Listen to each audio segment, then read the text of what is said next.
Hello dear students, तो आइए बेटा आज के इस वीडियो में हम अपना टॉपिक स्टार्ट करने जा रहे हैं heating effect of electric current. देखिए, heating effect of electric current क्या है। जब भी किसी डिवाइस में से इलेक्ट्रिक करंट पास करवाया जाता है, क्या करवाया जाता है, इलेक्ट्रिक करंट को पास करवाया जाएगा। जब करंट फ्लो करता है तब वो गर्म हो जाता है थोड़ा सा, यानी कि उसके अंदर हीट प्रोड्यूस होती है, जिसे बोलते हैं heating effect of electric current. आप कभी देखना, एक वायर में से अगर ज्यादा देर तक करंट पास करता रहेगा तो वो वायर थोड़ी देर बाद क्या हो जाती है, गर्म हो जाती है। क्लियर है। इसी इफेक्ट को बोला जाता है heating effect of current. When the electron move in a conductor, actually होता क्या है, कंडक्टर में इलेक्ट्रॉन मूव करते हैं, इलेक्ट्रॉन के मोशन की वजह से उसमें करंट आ जाता है। क्लियर है। और उस करंट की वजह से ही हीट प्रोड्यूस होती है, जिसे हम बोलते हैं heating effect of current. Clear है। अब इसका रीजन समझते हैं कि आखिर ये हीटिंग इफेक्ट ऑफ करंट आया क्यों है, कहां से आया ये हीटिंग इफेक्ट ऑफ करंट। देखिए, जब हमने अपने कंडक्टर को, मान लीजिए एक वायर है, उसको सेल या बैटरी के साथ जोड़ा, जो कि क्या करता है, सेल या बैटरी इलेक्ट्रिकल एनर्जी सप्लाई करता है। क्लियर। अब उस इलेक्ट्रिकल एनर्जी की वजह से इलेक्ट्रॉन क्या करेंगे, बैटरी के नेगेटिव टर्मिनल से पॉजिटिव की तरफ भागेंगे। देखिए, मान लीजिए इधर अपना सेल है, ये बैटरी है इसकी, ये पॉजिटिव और ये नेगेटिव, तो इलेक्ट्रॉन क्या करेंगे, यहां नेगेटिव से चलेंगे और इधर पॉजिटिव टर्मिनल की तरफ आ जाएंगे। क्लियर है। तो जैसे इलेक्ट्रॉन ने, हमने बैटरी से जोड़ा इसको, इलेक्ट्रॉन में मोशन आया। अब ये इलेक्ट्रॉन क्या करेंगे, इसके अंदर ये जो कंडक्टर है इसमें कुछ एटम्स और आयंस प्रेजेंट होते हैं। क्या प्रेजेंट है, एटम्स और आयंस। तो ये इलेक्ट्रॉन इन एटम और आयन के साथ टकराएंगे। जैसे ये इनके साथ टकराएंगे, इनका कोलिजन होगा। जब दो चीजें टकराती हैं बेटा, तब हीट प्रोड्यूस होती है। क्या प्रोड्यूस होती है, हीट। अब इलेक्ट्रॉन के इन कोलिजन की वजह से ही क्या हुआ, हीट प्रोड्यूस हुई। और यही रीजन है heating effect of electric current का।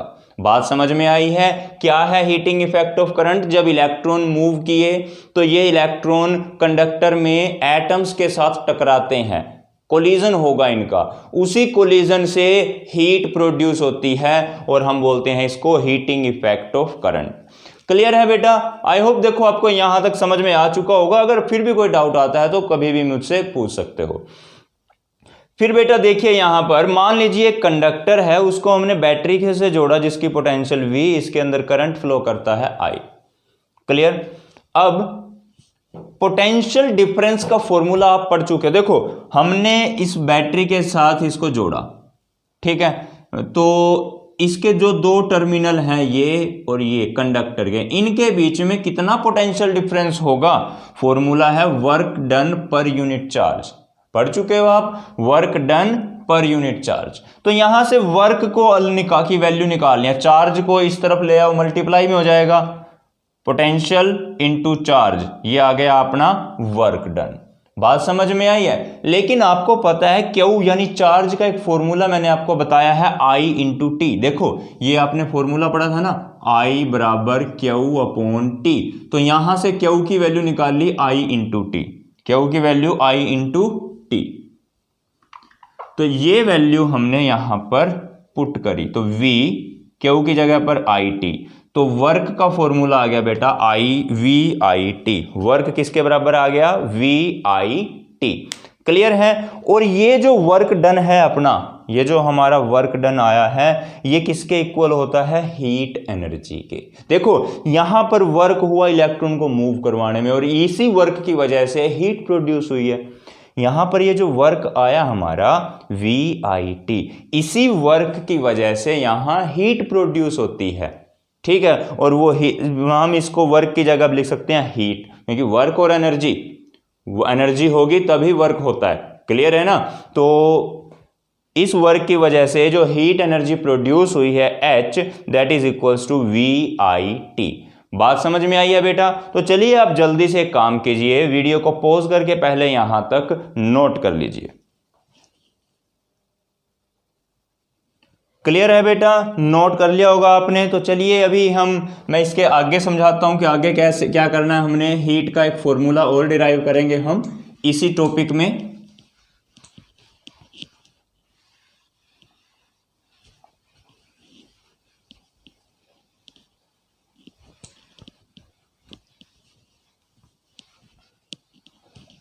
देखिए बेटा यहां पर H की वैल्यू अपने पास आई है VIT।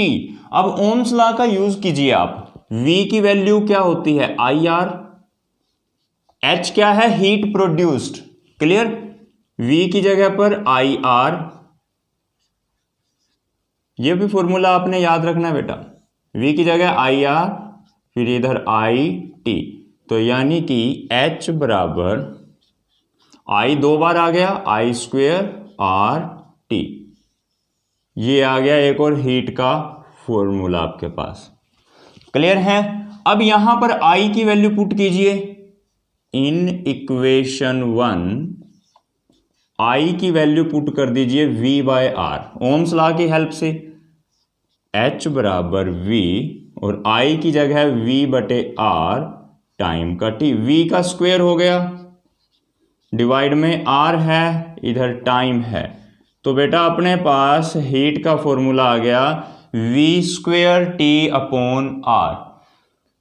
क्लियर है बेटा, समझ में आया। तो ये है अपना heat produced in a conductor, एक कंडक्टर में जो हीट प्रोड्यूस होती है वो। और ये जो इक्वेशन है, इक्वेशन नंबर 2 एंड 3, तो equation 2 and 3 is known as Joule's heating law. इसको क्या बोलते हैं बेटा, जूल्स हीटिंग लॉ बोलते हैं इक्वेशन 2 और 3 को। तो अभी हम जूल्स हीटिंग लॉ डिफाइन करते हैं, आखिर ये लॉ है क्या, क्या है ये Joule's heating law. Next line में करना है जूल्स, हेडिंग डालनी है हीटिंग लॉ। देखो according to this law, according to this law, the heat produced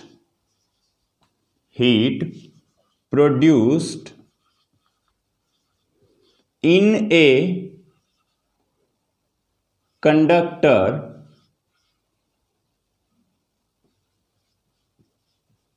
is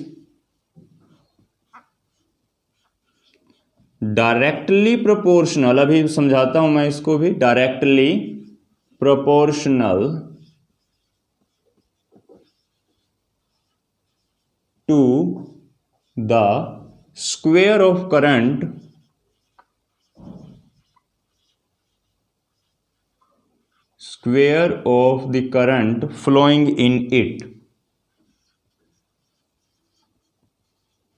flowing in it and directly proportional।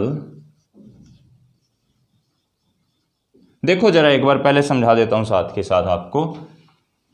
यहां पर हीट का फॉर्मूला क्या आया I²RT। I क्या है, जो करंट फ्लो कर रहा है, तो ये जैसे I² की वैल्यू बढ़ेगी हीट भी ज्यादा हो जाएगी, इसकी वैल्यू कम होगी तो हीट भी कम हो जाएगी। तो इसका मतलब हम ये कह सकते हैं बेटा, जो हीट प्रोड्यूस हुई है it is directly proportional to the square of the current. Clear है, फर्स्ट पॉइंट तो ये कहता है जूल्स हीटिंग लॉ। ये लाइन लिखनी है ऊपर, हीट प्रोड्यूस हुई है जो कंडक्टर में वो डायरेक्टली प्रोपोर्शनल है किसके, स्क्वायर ऑफ द करंट। बात समझ में आ गई है। और सेकंड पॉइंट क्या कहता है कि ये जो हीट प्रोड्यूस हुई है it is directly proportional to the resistance of the conductor,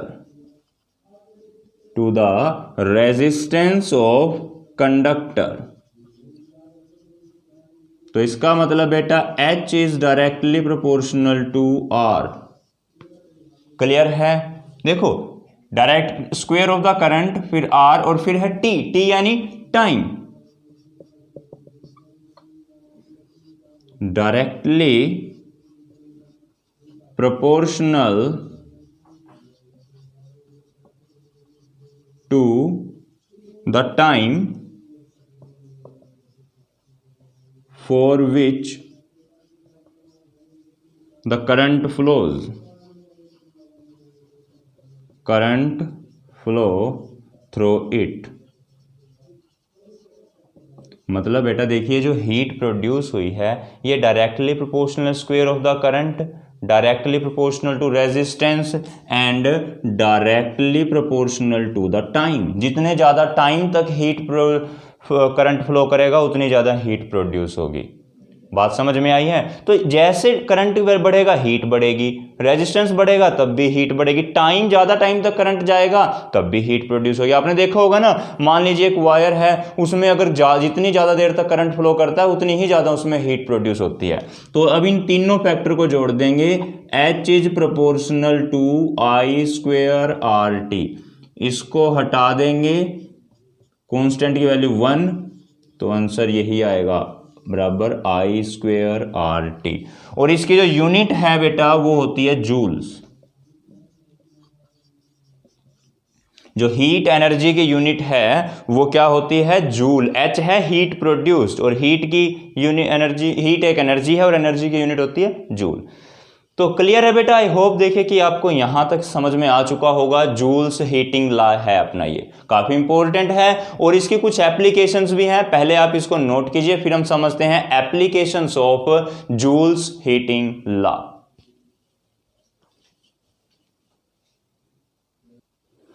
तो क्लियर है बेटा? अब समझते हैं हम applications of heating effect of electric current. यानी इलेक्ट्रिक करंट का जो हीटिंग इफेक्ट है इसका क्या यूज है, कहां पर ये यूज किया जाता है। तो देखिए बेटा, आपने देखा होगा घर में इलेक्ट्रिक हीटर होगा आपके घर के में किसी के, ठीक है। प्रेस होती है एक इलेक्ट्रिक आयरन, कपड़ों पे प्रेस करते हैं ना हम।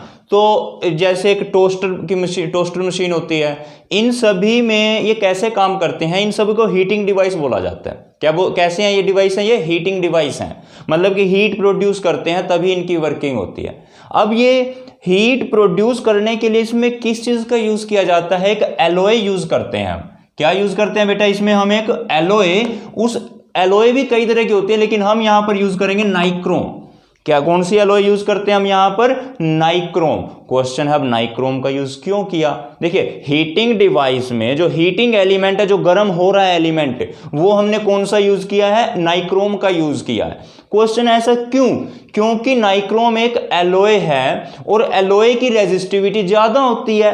रेजिस्टिविटी ज्यादा तो यानी उसका रेजिस्टेंस भी ज्यादा, और ज्यादा रेजिस्टेंस होगा तो हीट ज्यादा प्रोड्यूस होगी ना, क्योंकि जूल्स हीटिंग लॉ क्या कहता है? H = I² RT। अगर ये R ज्यादा है तो हीट भी ज्यादा होगी। बात समझ में आई है ना? तो बेटा ज्यादा रेजिस्टेंस होने की वजह से इसमें ज्यादा से ज्यादा हीट प्रोड्यूस होती है। मैंने ये लिख दिया reason, H = I² RT। Resistance ज्यादा इसीलिए हीट भी ज्यादा प्रोड्यूस होती है। बात समझ में आई है? अब क्वेश्चन है, देखिए, अगर ज्यादा गर्म हो जाएगी चीज तो वो पिघल जानी चाहिए, वो तो मेल्ट हो जाएगी। लेकिन जो अपनी एलॉयज होती है ना, जैसे नाइक्रोम है, इनका मेल्टिंग पॉइंट बहुत ज्यादा हाई होता है। मतलब कि ये इतनी आसानी से पिघलती नहीं है, ठीक है। अगर हम इसकी जगह कोई कॉपर की मेटल मान लो यूज करेंगे तो वो तो जल्दी पिघल जाएगी ना, तो वो गर्म होगी, गर्म हो गई तो वो पिघल भी जल्दी जाएगी, मेल्ट हो जाएगी जल्दी। लेकिन जो एलॉयज हैं इनका मेल्टिंग पॉइंट बेटा बहुत हाई होता है और ये इतनी आसानी से बर्न नहीं होती, जल्दी नहीं है, मतलब मेल्ट नहीं होंगी। बर्न लिख लो या लिख लो मेल्ट। हाई टेम्परेचर होने पर भी ये आसानी से मेल्ट नहीं होंगी। क्यों नहीं मेल्ट होंगी? क्योंकि इनका मेल्टिंग पॉइंट हाई है, ठीक है। इसीलिए हम इनको यूज करते हैं इन द हीटिंग डिवाइस। बात समझ में आई है? हीटिंग डिवाइस में नाइक्रोम का यूज क्यों किया बेटा? दो रीजन है। सबसे पहला तो ये रहा, resistivity of alloy is higher than those of the metal. बात समझ में आ गई? इसीलिए ज्यादा हीट प्रोड्यूस, हमें वही चाहिए जो हीट ज्यादा प्रोड्यूस करेगा। ये हीट दे रहा है तो हीटिंग डिवाइस में ऐसे ही चीज तो चाहिए जो हीट प्रोड्यूस करे। और दूसरा पॉइंट है कि जो मेल्टिंग पॉइंट है एलॉय का वो बहुत ज्यादा है, तो ये आसानी से मेल्ट भी नहीं होती। तो इसीलिए हम इनको हीटिंग डिवाइस में यूज करते हैं। तो ठीक है बेटा, समझ में आया? तो चलिए इसको नोट कर लीजिए। तो बेटा नेक्स्ट एप्लीकेशन समझते हैं हम। जो हमारा इलेक्ट्रिकल बल्ब होता है ना, आपने घर में देखा होगा बल्ब आपके, तो उस बल्ब के अंदर एक छोटी सी तार लगी होती है, ठीक है, वो बोलता है बल्ब का फिलामेंट होता है। वो क्या होता है? बल्ब का फिलामेंट। वो बहुत ही पतली सी वायर होती है और वो किस मटेरियल की बनी होती है बेटा? टंगस्टन की बनी होगी। किस मटेरियल की बनी होगी वो वायर? टंगस्टन की। तो क्वेश्चन आ जाता है कि ये जो बल्ब का फिलामेंट है टंगस्टन का ही क्यों बना होता है, या किस मटेरियल का बना होता है? टंगस्टन का। टंगस्टन का ही क्यों बना है? वही दो रीजन रहेंगे। इसका रेजिस्टेंस बहुत हाई होता है। क्या होता है? इसका फिलामेंट का रेजिस्टेंस बहुत ज्यादा हाई। अब इसके हाई रेजिस्टेंस होने की वजह से इसमें ज्यादा हीट प्रोड्यूस होगी, क्योंकि देखिए जितना ज्यादा रेजिस्टेंस होता है उतनी ज्यादा हीट प्रोड्यूस होती है। बात समझ में आ गई? तो ज्यादा रेजिस्टेंस की वजह से इसमें ज्यादा से ज्यादा हीट प्रोड्यूस होगी बेटा। फिर देखिए हीट प्रोड्यूस होगी तो टेम्परेचर बढ़ेगा। टेम्परेचर पर तो ये तार मेल्ट भी हो सकती है वायर, लेकिन बल्ब का जो फिलामेंट है ये मेल्ट नहीं होता आसानी से। क्यों? क्योंकि इसका जो मेल्टिंग पॉइंट है बहुत ज्यादा है, 380 डिग्री सेल्सियस। क्लियर है? 3000 डिग्री सेल्सियस से भी ज्यादा टेम्परेचर पर ये जाके मेल्ट होता है। तो इतना टेम्परेचर बल्ब के अंदर नहीं पहुंच पाता। बात समझ में आई है? तो यही रीजन है कि जो हम किसका यूज करते हैं यहां पर? टंगस्टन का। क्योंकि एक तो इसका रेजिस्टेंस ज्यादा, जिससे ज्यादा हीट प्रोड्यूस करेगा, और दूसरा इसका टेम्परेचर ज्यादा होने पर यह मेल्ट नहीं होता। ठीक है, ये दो रीजन है। अब एक बात बताइए, इसको हीट करने की जरूरत क्यों पड़ी बल्ब के फिलामेंट को? क्योंकि भाई जो चीज जितनी ज्यादा हीट करेगी, हीट होकर के वो ग्लो करती है और उसके अंदर से लाइट निकलती है बाहर। इसका फिलामेंट जो है गर्म हो जाएगा और गर्म होने के बाद ये ग्लो करना शुरू कर देगा और लाइट प्रोड्यूस करेगा। ठीक है, इसीलिए हमने टंगस्टन का यूज करा। अब एक क्वेश्चन कई बार पूछ लिया जाता है, बल्ब के अंदर कौन सी गैस भरी जाती है? बल्ब के अंदर ना एक गैस भरी जाती है जो कि इनएक्टिव गैस होती है, मतलब कि जो रिएक्शन नहीं करती, रिएक्ट नहीं करती। तो वो गैसें कौन सी हैं? जैसे नाइट्रोजन भी हो सकती है या आर्गन गैस भी हो सकती है। ठीक है, बल्ब के अंदर ये गैसें भरी जाती हैं, या तो आर्गन या नाइट्रोजन। क्वेश्चन पूछा जाता है क्यों भरी जाती हैं? ताकि जो बल्ब का फिलामेंट है उसकी लाइफ बढ़ सके, मतलब वो जल्दी खराब ना हो, बल्ब का फिलामेंट जल्दी खराब ना हो, इसीलिए उसके अंदर इनको गैस को, नाइट्रोजन और आर्गन को डाला जाता है। बात समझ में आई है बेटा? आई होप कि आपको ये समझ में आ चुका होगा कि बल्ब का फिलामेंट किस मटेरियल का? टंगस्टन का। क्यों है? क्योंकि इसका रेजिस्टेंस ज़्यादा रेजिस्टेंस होगा तो ज़्यादा हीट प्रोड्यूस करेगा, और हीट प्रोड्यूस करके ये ग्लो कर देता है, लाइट निकालता है। अब हाई टेम्परेचर होने पर भी ये पिघलती भी नहीं है।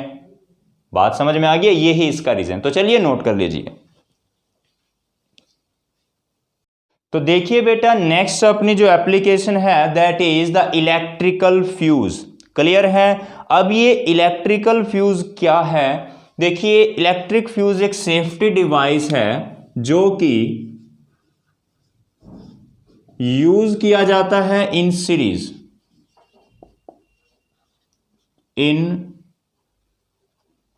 Holmes, in the electrical circuit. ठीक है, घरों में जो इलेक्ट्रिकल सर्किट में एक सेफ्टी डिवाइस यूज किया जाता है जिसको हम क्या बोलते हैं? Electric fuse. अब क्वेश्चन ये है कि ये इलेक्ट्रिक फ्यूज कैसे काम करता है? देखो, ये सबसे पहले किसका बना होता है? एक वायर का बना होता है। बताऊंगा इसको, आप सभी ने देख रखा होगा।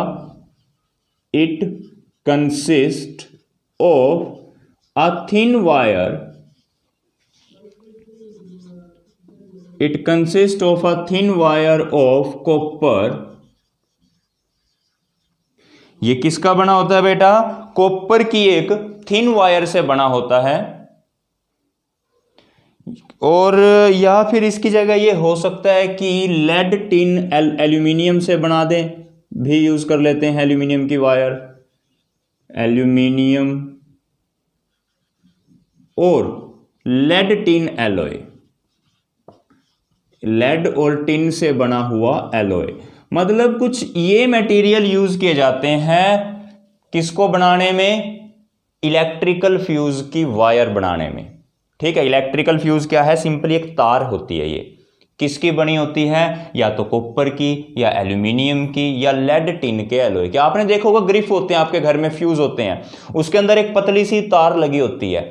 ठीक है, वो जो तार है, वो जो वायर है बेटा, वो किसकी बनी हुई है, या तो कॉपर की, या एल्यूमिनियम की, या लेड टिन एलॉय की। बात समझ में आ गई है। वो एक सेफ्टी डिवाइस का काम करती है। कैसे, देखिए, when the large current flow in the circuit, मान लीजिए कई बार क्या हो जाता है कि हमारे घर में करंट थोड़ा ज़्यादा आ जाता है या लोड बढ़ जाता है थोड़ा, उस टाइम पे क्या होगा, ज़्यादा करंट आने की वजह से इस ये में हीट प्रोड्यूस हो जाती है। क्या प्रोड्यूस हो जाती है, हीट। देन ड्यू टू,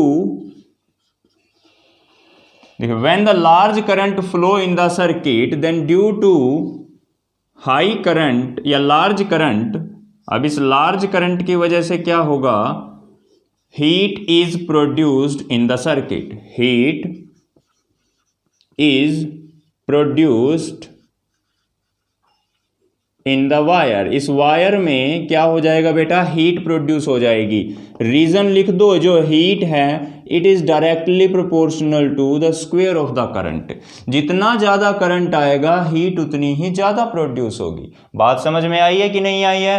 तो जब ज्यादा करंट आया सर्किट में, तो ये वायर में क्या हो जाएगा, हीट प्रोड्यूस हो जाएगी, एंड वायर मेल्ट, और ये जो तार है बेटा पिघल जाएगी। Wire melts due to low melting point। अब इसमें काम उल्टा है, इसका मेल्टिंग पॉइंट कैसा है, कम है, ये जल्दी से पिघल जाएगी। देखो, मान लो सर्किट में करंट ज्यादा आया तो तार गर्म हो गई, गर्म होकर के तार पिघल जाएगी और हमारे सर्किट को ज्यादा करंट से बचा लेगी। बात समझ में आई कि नहीं आई। फ्यूज लगा हुआ है, ठीक है। अब क्या हुआ, मान लीजिए करंट ज़्यादा आ गया, करंट ज़्यादा आने से जो फ्यूज़ की वायर है वो मेल्ट हो गई, पिघल गई तार, क्योंकि करंट ज़्यादा से हीट ज़्यादा प्रोड्यूस होगी और ज़्यादा हीट से क्या होगा, वो मेल्ट हो जाएगी। बात समझ में आ गया। तो वायर मेल्ट हो गई और मेल्ट होकर के हमारा सर्किट जो है वो लार्ज करंट से बच जाएगा। बीच में सर्किट टूट गया ना, देखो सपोज ये एक वायर है, ठीक है, अब इसमें आगे एक बल्ब जुड़ा हुआ है कुछ भी, और आगे कनेक्शन है फर्दर, मैंने यहां पर एक फ्यूज जोड़ दिया, जस्ट सपोज कीजिए ये फ्यूज की एक तार लगा दी, ठीक है। तो क्या हुआ, जब इसमें ज़्यादा करंट आएगा तो ये वायर मेल्ट हो जाएगी, बीच में से पिघल जाएगी, अब सर्किट में आगे करंट ही नहीं जाएगा, तो हमारा बल्ब जो है वो बच गया ज़्यादा करंट से। बात समझ में आई कि नहीं आई। तो इसीलिए बोलते हैं हम इलेक्ट्रिकल फ्यूज को क्या बोलते हैं, एक सेफ्टी डिवाइस, ठीक है। And wire melt due to its low melting point, तो कम मेल्टिंग पॉइंट की वजह से वायर मेल्ट हो जाएगी, and so our circuit is safe, इसीलिए हमारा जो सर्किट है वो क्या हो जाता है बेटा, सेफ हो जाता है from the large current, from the large current, मतलब ज़्यादा करंट से हमारा जो सर्किट है वो सेफ हो जाता है, बच जाता है, इसीलिए इसको सेफ्टी डिवाइस बोलते हैं। क्लियर है, आई होप कि आपको ये समझ में आ चुका होगा। अगर अब फिर भी कोई डाउट है तो आप पूछ सकते हैं। तो चलिए इसको जल्दी से नोट कीजिए। तो ठीक है बेटा, नोट कर लिया तो ओके बेटा, मिलते हैं अपने नेक्स्ट टॉपिक के साथ नेक्स्ट वीडियो में। तब तक के लिए bye bye, thank you and have a nice day.